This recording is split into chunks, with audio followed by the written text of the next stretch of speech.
जय हिंद दोस्तों। आज हम देखेंगे कोलिजियम प्रणाली क्या है, कोलिजियम व्यवस्था क्या है, कोलिजियम सिस्टम क्या होता है और इसके बारे में समझेंगे कि सुप्रीम कोर्ट का जो है किस किस क्षेत्र में अपना एक कार्य निभा रही है और इस कोलिजियम प्रणाली के थ्रू ये क्या किस तरह की घटनाएं घटित हो रही है, ये प्रेजेंट टाइम में चर्चा में बनी हुई है। आपको बता दें कोलिजियम प्रणाली 2017 में चर्चा में बहुत ज़्यादा आ गई, क्योंकि उस समय सरकार जब नई नई बनी थी तो 2014 में सरकार बनी, 2017 में इन्होंने कोलिजियम प्रणाली को ख़त्म करने की ख़त्म करने की जो सिस्टम था उसमें इन्होंने कार्य करना शुरू किया। तब जाकर के सुप्रीम कोर्ट के जो जज थे वो आकर के प्रेस कॉन्फ्रेंस किए और उसमें अपनी बातों को रखें और बताएं कि सरकार जो है हमारे कार्य में अपनी टांगें न अड़ाएं। हम जिस तरह काम कर रहे हैं जनता के प्रति हमारा भी समर्पण है, जिस तरह आप अपना समर्पण जनता के प्रति दिखाना चाहते हैं। तो आइए देखते हैं कोलिजियम प्रणाली है क्या, इस पर चर्चा क्यों होनी चाहिए। हाल ही में केंद्रीय कानून और न्याय मंत्री जो हैं सर्वोच्च न्यायालय की कोलिजियम प्रणाली की जो आलोचना करते हुए कहा है कि जज योग्यता की घोषणा करते हुए अपने पसंद के लोगों की नियुक्तियाँ की जाने की मतलब ये लोग कर रहे हैं, मतलब मनमानी कर रहे हैं, अनुमति देते हैं। अब देखिए संविधान का जो 124(2) और 217 है अनुच्छेद, उसके थ्रू सर्वोच्च न्यायालय और उच्च न्यायालय के न्यायाधीशों की नियुक्ति से संबंधित यह है, इसके द्वारा की जाती है। भारतीय संविधान के लेख 124(2) और 217 के सर्वोच्च न्यायालय और उच्च न्यायालय से न्यायाधीश की नियुक्ति से संबंधित यह है। जो इससे बात करने कोलिजियम प्रणाली की और इसका विकास कब और कैसे हुआ था, तो इसमें देखने की सबसे महत्वपूर्ण बात यह है कि जो कोलिजियम प्रणाली है यह आज से नहीं है, ये प्रणाली काफ़ी पुरानी है। क्योंकि हाँ, लेकिन एक बात ये भी, आज़ादी के बाद ही यह विकसित हुआ था कि समझ गए। अब देखिए यह जो है न्यायाधीशों की नियुक्ति और स्थानांतरण, यानी कि नियुक्ति कैसे की जाएगी और उसका जो है ट्रांसफ़र होता है, जो एक स्थान से दूसरे राज्य में भेजा जाता है, एक राज्य से दूसरे राज्य में, वो है। और संसद के किसी भी अधिनियम और संविधान के प्रावधान द्वारा स्थापित न होकर के सर्वोच्च न्यायालय के फैसलों के माध्यम से इसको जारी किया जाता है। सर्वोच्च न्यायालय में जो सुप्रीम कोर्ट है, इसमें होता क्या है कि जैसे सुप्रीम कोर्ट में अगर हम मान लेते हैं कि अगर उसमें 7 जज हैं, तो मान लीजिए 7 जज हैं, तो 7 जजों में से सबसे ज़्यादा किसका वोट है, 7 में से अगर 4:3 का बन रहा है, तो जो 4 लोग कह रहे हैं कि हाँ ये फैसला सही है, इनको जज बनाना चाहिए, हाँ CGI इनको CGI जैसे CGI है और 6 लोग और हैं, 6 मतलब कि न्यायाधीश और हैं। अगर 7 लोगों में से 4 लोगों इस पक्ष में है कि अगर इसको न्यायाधीश बनाना चाहिए तो न्यायाधीश उन्हीं को बनाया जाता है, ठीक है। अब देखिए इसमें होता क्या है कि इसकी शुरुआत कब हुआ था, कोलिजियम प्रणाली का विकास कब हुआ। प्रथम न्यायाधीश मामला जो था 1981 में इसकी शुरुआत हुआ था। इसने निर्धारित किया कि जो विजेट कर्मचारी और तबादला है, मतलब कि जो ट्रांसफ़र वाला उसमें जो किसी न्यायाधीश को एक क्या कहते हैं नियुक्त करना और उसका जो ट्रांसफ़र करना एक राज्य से दूसरे राज्य में, तो भारत के मुख्य न्यायाधीश जो CGI होते हैं की सलाह का प्रधानता को कठोर कारणों के कारण अस्वीकार किया जा सकता है, ठीक है। इसमें मतलब कि अभी वो बताएं जो ना कि अगर 7 लोगों में से 4:3 का मामला आ रहा है, तो उसमें 4 लोग कह रहे हैं कि हाँ ये काम होगा, तो उन्हीं का माना जाता है, इनका रद्द कर दिया जाता है। उसी तरह इस निर्णय ने अगले 12 वर्षों के लिए राउटर नियुक्तियों में न्यायपालिका पर कार्यपालिका की प्रधानता स्थापित कर दी थी। अब देखिए जो दूसरा जज मामला है 1993 का मामला है, 1993 का मामला है। देखते हैं क्या होता है इसमें बताया जा रहा है कि सर्वोच्च न्यायालय ने यह स्पष्ट करते हुए कोलिजियम प्रणाली की शुरुआत की है, परामर्श का अर्थव्यवस्था सहमति दी इसमें। और इस मामले में सुप्रीम कोर्ट ने आगे की राय CGI की व्यक्तिगत राय नहीं होगी, बल्कि सर्वोच्च न्यायालय के 2 वरिष्ठतम न्यायाधीशों के परामर्श से ली जाएगी। अब देखिए इसमें मामला कब आया, इसमें मामला तब आया जब मनमानी इसमें ये किया गया कि जैसे कि जो 4 जज थे, तो 4 जजों में इससे होता है ना कि जो सबसे एजेड होगा उसको सुप्रीम कोर्ट का CGI ये बना जाता है, सुप्रीम कोर्ट का जज, और इसमें CGI बना जाता है। तो उसमें क्या हुआ कि जो सबसे कम उम्र का था उसको बना दिया गया। सबसे बड़ी प्रॉब्लम यहीं से खड़ी हो गई।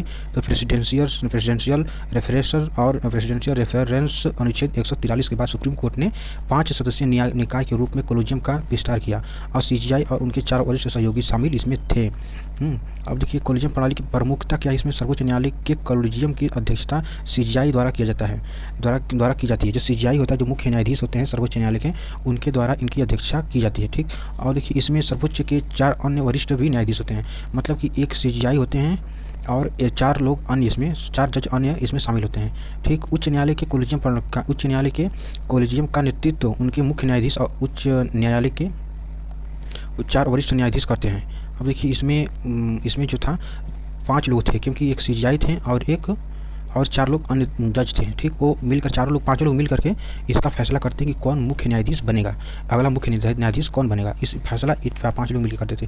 उच्च न्यायपालिका के न्यायाधीशों की नियुक्ति कॉलेजियम प्रणाली के माध्यम से ही की जाती है और इस प्रक्रिया में सरकार की भूमिका कॉलेजियम द्वारा नाम तय करने की प्रक्रिया तय की जाती है। विभिन्न नियुक्तियों की निर्धारित प्रक्रिया क्या होती है? भारत के मुख्य न्यायाधीश जो CJI होते हैं, CJI के और सर्वोच्च न्यायालय के अन्य न्यायाधीशों की नियुक्ति भारत के राष्ट्रपति द्वारा की जाती है, भारत के राष्ट्रपति द्वारा की जाती है। लेकिन जो नाम होता है, जो जजों के नाम होते हैं, वो कौन करता है? वो CJI करते हैं और ये लोग करते हैं, 5 लोग मिलकर। अगर CJI के संदर्भ में निवर्तमान CJI आपके उत्तराधिकारी के नाम आयोग करता है। ये नाम क्या करते हैं कि नाम को यहाँ से नामित करते हैं कि हाँ ये अगले CJI बनेंगे। वो क्या करते हैं? वो भेजते हैं जो कानून मंत्री होते हैं उनको, कानून मंत्री भेजते हैं प्रधानमंत्री को, प्रधानमंत्री भेजते हैं राष्ट्रपति को। राष्ट्रपति क्या करते हैं कि 124 अनुच्छेद 124(2) के अनुसार उसमें नियुक्त करते हैं, ठीक। हालांकि वर्ष 1970 के दशक में अतिवादी विवाद के बाद व्यापक रूप से इसमें वरिष्ठता के आधार पर पालन किया गया। 1970 वही बता रहे थे, 1970 के बाद किया गया। पहला तो उसमें ये था कि जो कम उम्र का था उसको सबसे पहले मुख्य न्यायाधीश बना दिया गया। सबसे बड़ी गलती यहाँ से की गई थी।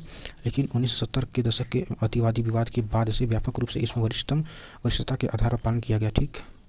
सर्वोच्च न्यायालय के न्यायाधीश के लिए क्या होना चाहिए? सर्वोच्च न्यायालय के अन्य न्यायाधीशों के लिए नामों का चयन प्रस्ताव CJI के द्वारा शुरू किया गया था। देखिए CJI कॉलेजियम की बाकी जो सदस्यता के साथ साथ उस उच्च न्यायालय के वरिष्ठतम जज से भी सलाह और मशवरा भी करता है। हाँ, इसलिए जज पद के लिए नए व्यक्ति से संबंधित होता है। देखिए बात यह कि जो कॉलेजियम प्रणाली होता है, इसमें जो CJI कॉलेजियम की बाकी सदस्य मतलब 4 सदस्य और हैं, इनकी राय मशवरा लेकर ही अब तय किया जाता है कि अगला CJI किसको नियुक्त किया जाएगा, ठीक है। देखिए इसमें बताया जा रहा है कि निर्धारित प्रक्रिया के तहत परामर्शदाताओं को लिखित रूप में और अपनी राय दर्ज कर ली जाती है, इसलिए फाइल हिस्सा बन जाता है। इसका अल्पसंख्यक कॉलेजियम केंद्रीय कानून को अपना फॉर्म देता है। इसके माध्यम से इस राष्ट्रपति को सलाह देता है कि प्रधानमंत्री को भेजा जाता है। अब देखिए अभी बताएं ऊपर हम कि क्या होता है कि जो कॉलेजियम प्रणाली है, जो CJI ये सब फैसला जब ले लेता है कि कौन बनेगा, CJI मतलब फैसला लेता है कि कौन बनेगा और नेक्स्ट CJI, तो ये CJI क्या करता है कि अपना फैसला भेजता है कानून मंत्री को, कानून मंत्री भेजता है अपना फैसला प्रधानमंत्री को, प्रधानमंत्री अपना फैसला मंत्रिमंडल के थ्रू भेजता है राष्ट्रपति को। तो राष्ट्रपति तय करते हैं कि हाँ ये मुहर लगाते हैं कि हाँ ये बनेंगे। उच्च न्यायालय के उच्च न्यायाधीश के लिए क्या है? उच्च न्यायालय के उच्च न्यायाधीश की नियुक्ति इस आधार पर की जाती है कि मुख्य न्यायाधीश के रूप में नियुक्ति होने वाले व्यक्ति संबंधित राज्य से न होकर किसी अन्य राज्य से होगा। मतलब कि जो संबंधित राज्य है, अगर मान लीजिए उत्तर प्रदेश में किसी उच्च न्यायालय के मुख्य न्यायाधीश का अगर हम नियुक्ति कर रहे हैं तो उत्तर प्रदेश का न्यायाधीश नहीं होना चाहिए। वो या तो बिहार का हो सकता है, गुजरात का हो सकता है, किसी भी राज्य का हो सकता है, कर्नाटक, तमिलनाडु, किसी का हो सकता है, लेकिन उत्तर प्रदेश का नहीं होगा। वही बात कहा जा रहा है इसमें। हालांकि सिलेक्शन का डिसीजन कॉलेजियम द्वारा ही लिया जाता है, ठीक। इसमें कॉलेजियम द्वारा ही लिया जाता है। कॉलेजियम भी इसमें CJI भी इसमें कहते हैं कि जिस राज्य में नियुक्त करना है उस राज्य का वो न्यायाधीश नहीं होना चाहिए, ठीक। न्यायालय के उच्च न्यायाधीशों का जो CJI और 2 वरिष्ठतम न्यायाधीशों वाले एक कॉलेजियम द्वारा प्रस्तुत किया जाता है। हालांकि इसके प्रस्ताव के लिए उच्च न्यायालय के निवर्तमान मुख्य न्यायाधीश द्वारा ही इसमें 2 वरिष्ठ सहयोगियों का परामर्श भी पेश किया जाता है। अब इसमें यह विधि जो विविध प्रश्नों का उत्तर प्रस्ताव के केंद्रीय कानून मंत्री और उनके निर्देशों के राज्यपाल को सलाह दी जाती है, तब जाके उस राज्य में एक न्यायाधीश को नियुक्त किया जाता है। कॉलेजियम प्रणाली की बात करते हैं, इससे संबंधित मुद्दे क्या हैं? कार्य प्रणाली का बहिष्करण क्यों हो रहा है? तो कार्यस्थल की नियुक्ति की प्रक्रिया कार्यपालिका के पूर्ण बहिष्कार ने एक ऐसी प्रणाली का निर्माण किया जहाँ पे कुछ न्यायाधीश पूर्ण विश्वास के तरीके से अन्य न्यायाधीशों की नियुक्ति करते हैं। इसके अलावा अगर हम देखें तो वे किसी भी जंपिंग निकाय के प्रति जवाब दे नहीं है, जिसके कारण यही उम्मीदवार की अनदेखी करते हुए गलत उम्मीदवार की चयन प्रक्रिया इसमें चयन कर दिया जाता है। विभाजन और भाईचारे का इसमें बहुत ज़्यादा होता है। भाईचारे का मतलब कि नेपोटिज्म और फेवरेटिज्म जो होता है उसको बढ़ावा इसमें दिया जाता है, ठीक। भाई भतीजावाद और इसमें विभाजन जो होता है, इसमें कई चीज़ों का इसमें मिश्रण होता है। इसमें होता क्या है कि जो CJI होते हैं पहले वो क्या करते हैं कि अपने जो सगे संबंधी हैं जो इसमें जो मतलब कि जो न्यायाधीश बनने के कैटेगरी में आ गए हैं उनको ये लोग क्या करते हैं कॉलेजियम के माध्यम से नियुक्त कर देते हैं। और सरकार इसमें सबसे बड़ी जो दलील दे रही है यही बता रही है कि नेपोटिज्म जो होता है इसमें सुप्रीम कोर्ट में भी हिस्सा अपना बना लिया है। सबसे बड़ी प्रॉब्लम इसमें यही है। सरकार जैसे 2014 में परिवर्तित हुई, उसी समय लगभग 2-3 साल बाद 2017 में सरकार ने ये बताया, बोला कि हम नेपोटिज्म को, सुप्रीम कोर्ट से नेपोटिज्म को हम ख़त्म करना चाहते हैं, ठीक, ताकि हम निष्पक्ष जो है न्यायाधीश को नियुक्त कर सकें, पक्ष, ठीक ना। अब देखिए कोलिजियम प्रणाली सिस्टम की जो सीजीआई पद के उम्मीदवार के लिए कोई भी विशिष्ट मापदंड प्रदान नहीं करता है, जिसके कारण विभाजन और भाई भतीजावाद, पक्षपात, भाई भतीजावाद की व्यापक अनुमान की ओर जाता है। बताइए, अब ये सब भी तो सही नहीं है कि सुप्रीम कोर्ट जो भारत की सर्वोच्च न्यायालय है, अब वो अगर इस तरह के काम करेगी कि योग्यता नहीं देख रही है, वो अपने भाई भतीजावाद, जिसमें जो अपने सखी संबंधी हैं, भाई के लड़के हैं, उसके भाई हैं, चाहे कोई और उनके सखी संबंधी हैं, उनको अगर नियुक्त कर रही है तो सही नहीं है। यह फिल्टर सिस्टम की गैर पारदर्शिता को जन्म देता है और देश में विविध व्यवस्था का भी उल्लंघन करता है, कि अत्यंत खतरनाक है, बहुत ही खतरनाक। क्योंकि अब उसमें बात यह कि नॉलेज वाली बात है कि सरकार यही चाहती है कि जो आप लोग इसे नियुक्त करते हैं, सीजीआई नियुक्त करती है, उसमें भी मेरा भी एक प्रतिनिधि हो, जो अगर ये आप जिसको किसी गलत व्यक्ति को अगर नियुक्त कर रहे हैं तो उसमें वो अपना मत दे सके कि हाँ इनको नियुक्त करना नहीं चाहिए। लेकिन देखिए 2017 में जो सरकार बोली कि हम इसमें हस्तक्षेप करेंगे, नियुक्ति में हस्तक्षेप करेंगे, तो उन्होंने कहा क्या कि आप नियुक्ति में हस्तक्षेप करिए, लेकिन फैसला हमारा मान्य होगा। अब मतलब कि आप ऐसी बात कर रहे हो कि हम उसमें रहेंगे तो जरूर, लेकिन आप जो बोलेंगे उसी को माना जाएगा।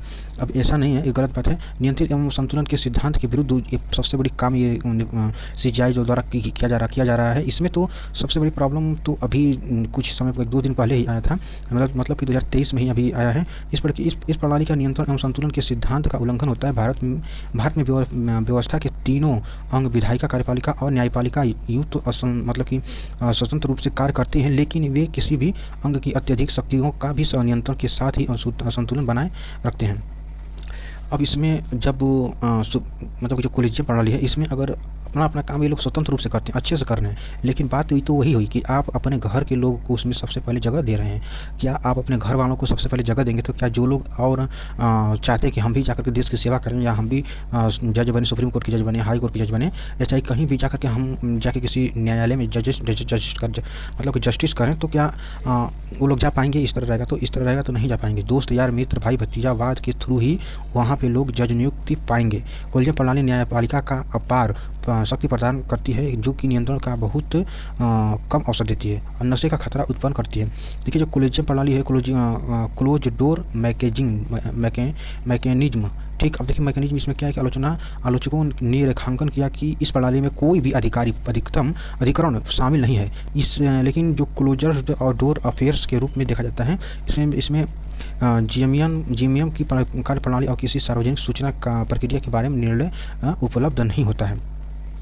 अब इसमें ये भी प्रॉब्लम है कि देखिए इसके अलावा कोलिजियम की कार्यवाही का कोई भी आधिकारिक कार्यवृत्ति दर्ज नहीं हुआ। अब इसमें चिंता यह है कि अन्य जो उच्च न्यायपालिका की जो संरचना है, यहाँ तक कि जहाँ महिलाओं के प्रतिनिधित्व की बात करते हैं तो वहाँ पे महिलाओं के प्रतिनिधित्व भी कमी है वहाँ पे, ठीक। जबकि होना चाहिए कम से कम जितने, अगर मान लीजिए कि पूरे भारत में अगर 70 जज हैं तो 35 जज जो हैं वो एक महिला के थ्रू होना चाहिए, महिला होनी चाहिए लगभग, या तो 40 जज कर लीजिए जो भी। लेकिन यहाँ पे ऐसा हो रहा है कि जब कोलिजियम के माध्यम से कुछ नियुक्त किया जाता है, मतलब कि कोलिजियम का मतलब इतना समझिए कि जैसे आपके मम्मी हैं, बुआ हैं, दादी हैं, आपकी बहन है, अपने में बैठ कर गए सब किसी चीज़ को खरीदने के लिए मशवरा और निर्णय ले रही हैं। और पैसा कौन देगा? पैसा देगा या निर्णय कौन? अपना निर्णय तो ले ली, अब पैसा कौन देगा? आपके पिताजी देंगे। लेकिन अब उसको अब फैसला लेकर के जाएंगे कहाँ पे? अपने पापा के पास, उनके जो घर के मुखिया पिताजी हैं उनके पास जाएगा तो क्या होगा? अब वो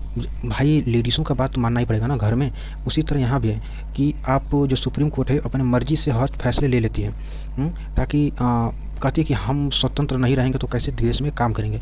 अब देखिए ये स्वतंत्रता का नाम लेकर के कितने गलत काम कर रही है कि सब अपने जो सखी संबंधी हैं, जो दोस्त मित्र यार हैं, और अपने भाई के घर लड़के हैं, खुद के भाई हैं, उनको वो सीजीआई या जज बना करके नियुक्त करके अन्य राज्यों में भेज रही हैं। अब सबसे उसमें तो ये सब भैया है, लेकिन देखिए नियुक्ति प्रणाली में सुधार के प्रयास कब किए गए थे? देखिए इसे राष्ट्रीय व्यावसायिकीकरण आयोग 99वें संशोधन अधिनियम 2014 में, अभी बताया ना 2014 जब सरकार बनी तो तब तक इस सरकार ने सबसे पहले यही काम की, द्वारा प्रस्थापित करने का प्रयास 2015 में इस आधार पर खारिज कर दिया कि यह न्यायपालिका स्वतंत्रता के लिए खतरा है। अब देखिए मतलब सरकार इसमें चाहती थी कि हम अपना एक जो कैंडिडेट हम इसमें बैठाएं, ताकि जो ये लोग निर्णय ले रहे हैं सुप्रीम कोर्ट कोलिजियम बैठ करके 5 लोग जो निर्णय ले रहे हैं, 5 लोगों में 6-7 हो जाएं, जिसमें से हमारे 1-2 कैंडिडेट हैं। लेकिन इसको सुप्रीम कोर्ट ने खारिज कर दिया। क्यों खारिज कर दिया? कहा कि न्यायपालिका की स्वतंत्रता के लिए यह खतरा साबित होगा। अब बताइए इसमें ये सब कर दिए 2014-15 में ये सब हुआ था। अब इसमें हम सुधार क्या कर सकते हैं? अपनी आगे की राय क्या हम सोच सकते हैं? क्या कार्यपालिका और न्यायपालिका को शामिल करते हुए रिक्तियों को भरना एक सतत सहयोगी प्रक्रिया है, इसके लिए कोई समय सीमा नहीं हो सकती है। हालांकि यह एक अस्थायी और स्वतंत्र इकाई के बारे में सोचता है, लेकिन सोचता तो है बहुत सही है, लेकिन सोचता है कि इस न्यायपालिका की स्वतंत्रता को पर्याप्त सुरक्षा बनाए रखते हैं उपायों के साथ प्रक्रिया को बनाने के लिए छिपाने की प्राथमिकता देता है, लेकिन विशिष्टताओं को नहीं। अब इसमें प्रॉब्लम यह है कि अब आगे की मतलब कि इसमें सरकार को और न्यायपालिका को दोनों को ये सोचना चाहिए कि हमें जनता के बीच में रहना है, हमको यहीं पे रह के काम करना है। तो हम निष्पक्ष भी कोई भी काम करें, निष्पक्ष हो, किसी के पक्ष में या किसी के दबाव में काम न करें, इस तरह करना चाहिए। लेकिन ऐसा नहीं हो रहा है। यह स्वतंत्रता निश्चित रूप से विविधता के अनुरूप और पेशेवर क्षमता और अखंडता का प्रदर्शन करती है। ऐसा होता है। अब तो लगता है कि बहुत ही दिक्कत होने वाली है, क्योंकि सुप्रीम कोर्ट को भी अधिकार है कि हम किसी भी कानून का उल्लंघन सरकार को करने नहीं देंगे। अगर सरकार कुछ ऐसा भी कर रही है, किसी कानून का उल्लंघन कर रही है, तो हम उस कानून को हम खारिज कर देंगे। पार्लियामेंट में अगर कोई सरकार जो है अगर सोचती है कि हम इस कानून को लाएंगे और इसे ये कर देंगे वो कर देंगे, तो सुप्रीम कोर्ट चाहती है तो उसको खारिज कर देती है। जैसे देखिए 2014 में जब सरकार बनी, बीजेपी गवर्नमेंट आई, तो क्या सोचे ये लोग? करना क्या चाहते थे? ये लोग चाहते थे कि जो कोलिजियम व्यवस्था है उसको हम या तो ख़त्म कर दें, या तो उसमें जो हमारे कैंडिडेट 2 मंत्रिमंडल से 2 सदस्यों को उसमें नियुक्त करें, ताकि जो भी सीजीआई जिसको भी नियुक्त किया जाए उसमें हम भी देखें कि उसमें क्या ये सही है कि गलत है। तो भाई सही तो बात था, लेकिन अब सुप्रीम कोर्ट बोली है, पर सुप्रीम कोर्ट का दलील यह था कि बोली कि अगर हम लोगों के फैसले में अगर आप हस्तक्षेप करेंगे तो ये तो न्यायपालिका का जो उल्लंघन है, मतलब कि इसमें स्वतंत्रता का उल्लंघन है, स्वतंत्रता को खत्म करना चाहती है अपना व्यक्ति नियुक्त करके। सुप्रीम कोर्ट ने यह दलील दी, जबकि यह दलील सही नहीं है। चलिए जो भी है, लेकिन हम बस इतना कहना चाहेंगे कि सरकार को भी और सुप्रीम कोर्ट को भी कि जो भी काम करिए जनता के पक्ष में होना चाहिए और निष्पक्ष करिए फैसला, ताकि किसी को भी इससे प्रॉब्लम ना हो। अगर वीडियो सही लगे तो प्लीज़ लाइक कर दीजिए, प्लीज़ लाइक करिए, और हमारी वीडियो प्लीज़ चैनल को सब्सक्राइब करिए और इसको शेयर भी करिए। जय हिंद, जय भारत।